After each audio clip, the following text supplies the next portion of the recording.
আকাশটা তোর কি সুন্দর লাগছে, পাতায় বৃষ্টিগুলো পড়ছে।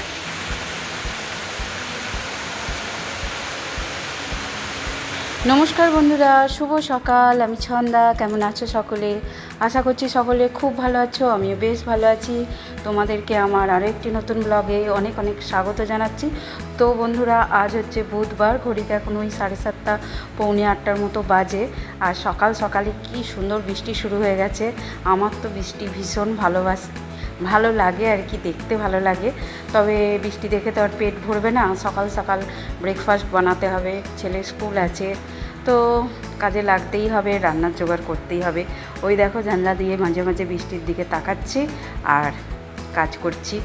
তো ছেলের আবদার হয়েছে ভিন্ডির ঝাল আর পরোটা নিয়ে যাবে, ওটা নাকি ওর খুব ভালো লেগেছে। তো যাই হোক, ওই জন্য ভিন্ডি কেটে ওদিকে বসিয়ে দিয়েছি।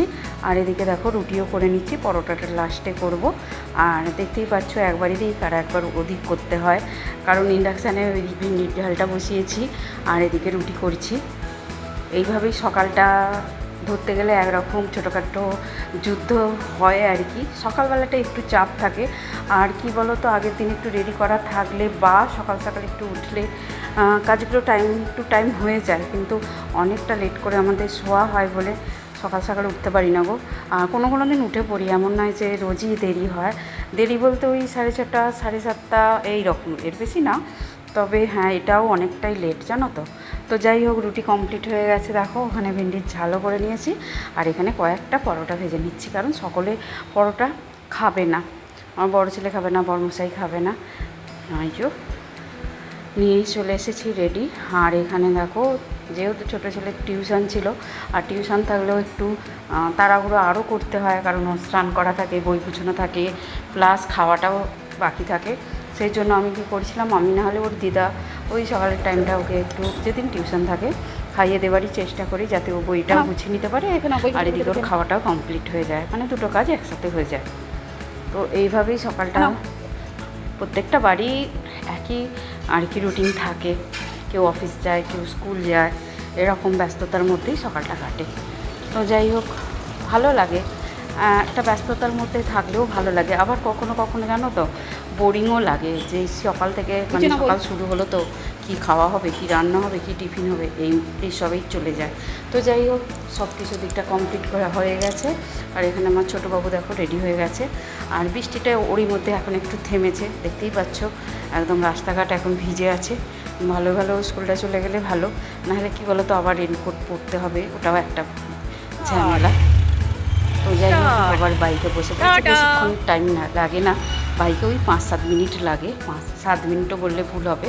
তো যাই হোক, আবার ফিরে এলাম দ্বিতীয় ইনিংসে, মানে লাঞ্চের জন্য। শাশুড়িমা আনাজটা সবজিটা কেটে দেবে বললো, তো কখনো মা পারলে কাটে, নাহলে নিজেকেই করতে হয় সমস্তটা।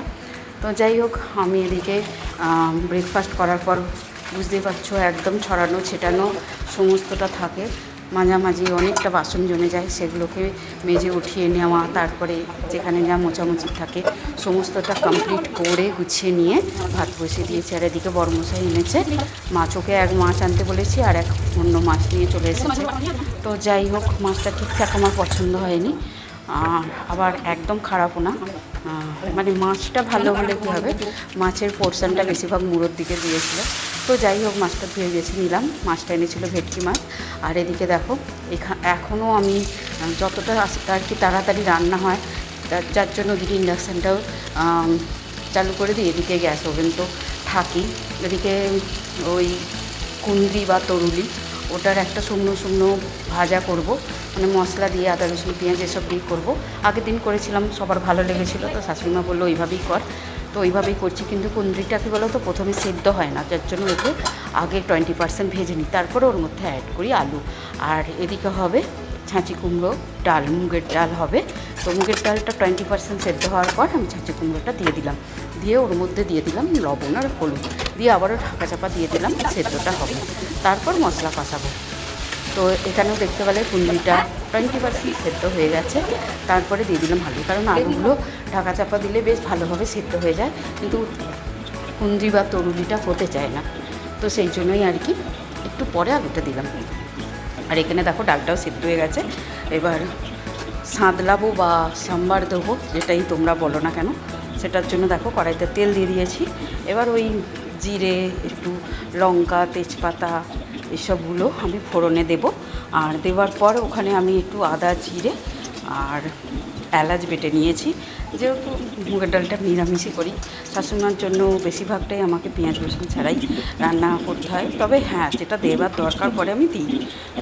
আর মানে মুগের ডালটা অতটা রসুন দরকার পড়ে না, মাছের মাথা দিয়ে করলে বা যেদিন ইচ্ছা যায় সেদিন দিই। কিন্তু আজকে একদম যেহেতু ডালটা ছাঁচি কুমড়ো দিয়ে করবো, তো একদম নিরামিষ করলাম। একটু ঘি গরম মশলা দেবো। আর এদিকে দেখো আলু কুঁদরি একেবারে সুন্দরভাবে ভাজা হয়ে গেছে। তারপরে একটু শুকনো লঙ্কা, কালো জিরে ফোড়ন দিয়ে পেঁয়াজ দিলাম, আদা রসুন দিয়ে দিলাম। এবার দিচ্ছি লঙ্কা আর হলুদ গুঁড়ো। ঝালের পরিমাণটা যে যার পছন্দ, একটু ঝাল ঝাল ভালোই লাগবে। ডালটা যেহেতু হালকা মিষ্টি মিষ্টি রাখবো, মুগের ডাল যেহেতু একটু মিষ্টি মিষ্টি ভালো লাগে। এদিকে ডালটাও দেখো আমার কমপ্লিট হয়ে গেছে। গরম মশলা বা ভাজা মশলা থাকলে আর তার সাথে একটু ঘি দিলে তো একদম জম্পিস ডাল হয়ে যায়। এর সাথে এরকম একটা তরুলির ভাজি থাকলেই কিন্তু ভালোই খাওয়াটা হয়। তো যাই হোক, দেখো এখানে আমি এই ভাজাটাও কমপ্লিট প্রায় করে ফেলেছি। একদম সুন্দর ভাজা ভাজা গলা গলা মতো হয়ে গেছে। আর এই ভাজাটা খেতে আমার বড়মশাই বলো, শাশুড়িমা বলো, আমি এবং ছেলেরাও খেয়ে নেয়। নাহলে ওদের মুখে পড়লে শক্ত শক্ত ভাব থাকলে খেতে চায় না। তো সুন্দরভাবে দুটো মেনু আমার রেডি। এবার করবো মাছের ঝালটা। তো মাছের ঝালের রেসিপিটা তোমাদের সাথে শেয়ার করলাম না, আমার শর্ট ভিডিওতে দিয়েছি পুরোনো চ্যানেলে। তো যাই হোক, আর এটাও রসিয়ে কষিয়ে করেছিলাম পেঁয়াজ, আদা, রসুন আর কি টমেটো ফমেটো দিয়ে। তো ভেবেছিলাম শাশুড়িমা খাবে কি খাবে না, কিন্তু শাশুড়িমাও খেয়েছিল এবং যথেষ্ট তারিফও করেছিল, ভালোও লেগেছিলো। কী বলো তো, এইসব মাছ একটু না রসিয়ে কষিয়ে রান্না করলে ভালো লাগে না। এদিকে ভাতটাও হয়ে গেছে। আর চলো আর একবার দেখিয়ে দিই কী রান্না করলাম। একটু ডাল দেখতেই পেলে, চাচি কুমড়ো দিয়ে কুঁদরি আলুর ভাজা, সকালবেলা ভিন্ডির ঝাল সেটা একটু ছিল, আর একদম রসা কষা মাছের ঝাল। এই হচ্ছে আজকের লাঞ্চের মেনু। তো জবরদস্ত মেনুটা ছিল।